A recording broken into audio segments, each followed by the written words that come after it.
Let's arrange some UAD plugins to only show the ones that we own and not the ones that we don't.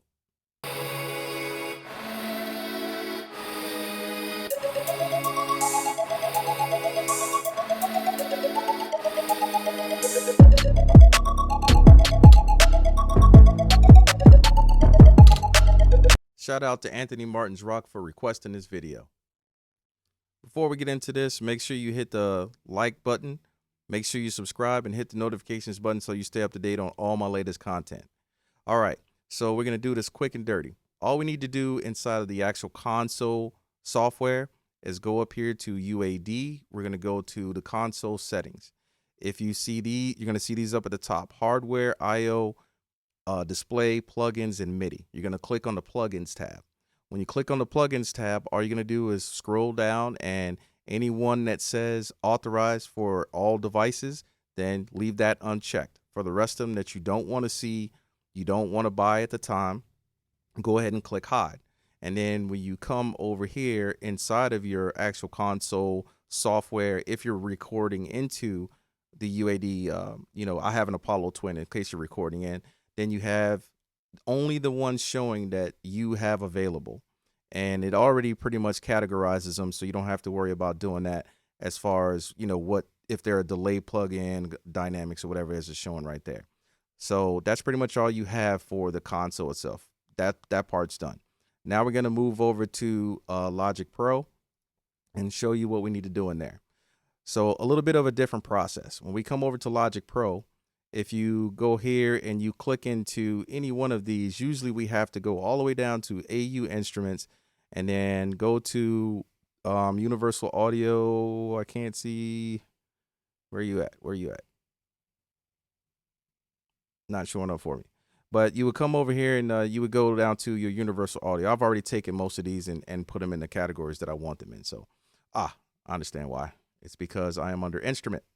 All right, so if I go to the Audio Effects tab, and then I come in, and then I go to Universal Audio, we have all these things listed.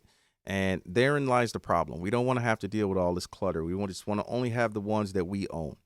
So all you have to do is come up here to Logic Pro X, go into your Preference tab, come all the way down to Plugin Manager. When you get to Plugin Manager, it already has these different folders over here on the side.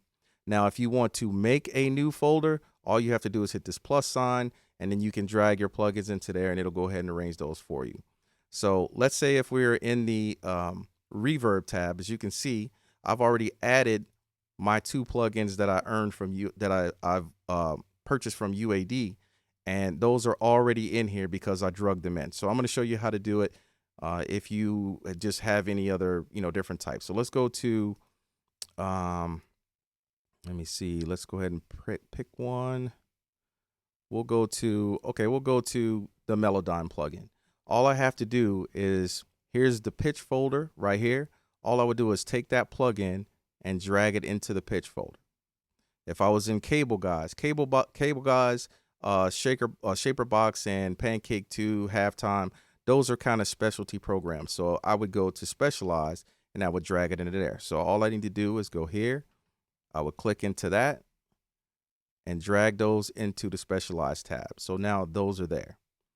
If I have any Dynamics plugins or something that I want to load into that, so let's say we have something in FabFilter. So in FabFilter, I have the C2. So I would just take the C2 and the C2 mono plugin, and I would drag those into the Dynamics. So now you have to make sure that you click done when you're complete with that. And then when I come in, if I want to insert that effect, you can see if I go into the Reverb tab, there is my CS1 and EMT 140 from UAD. And I had the Specialized tab. There is Halftime, Shaper Box, and Sub-Bass. So for UAD plugins, all you need to do is drag those into where you are, where you want to put them at. Because when you come here and you go into your plugin manager, when we go to UAD, it's still going to show all of these plugins. But then you're just really dragging in all the ones that you want. You put them in the categories that they need to go in, and then you're done with that. All right. So now let's hop over to Studio One. A little bit of a different process, but still not too harsh. Okay, so now we're in Studio One. All you have to do is navigate in your effects tab. Go to your UAD, which is the one I was in already. But you go into UAD, and then it's going to show only the ones that I have the star on that show that that's my favorite. But you don't even really have to have your favorite. If we go and click this wrench tool that's right here, you click that, and it's going to show all of those plugins, how they were listed. The only thing that you have to do is this would be clicked. It would have that clicked. You don't even have to click them individual. If you click and hold and just pull down till you get to the ones that you own, it will only show those when you unclicked this wrench tool. And there they go. That's really all that you have to do for that. And then you go on and do everything as you want to. So hopefully that video was helpful. That was a request from a subscriber. And hopefully I answered your question. Hopefully this video was helpful. Be sure to like and subscribe. Hit the notifications button so you stay up to date on all my latest content. And most of all, stay queued up. Peace.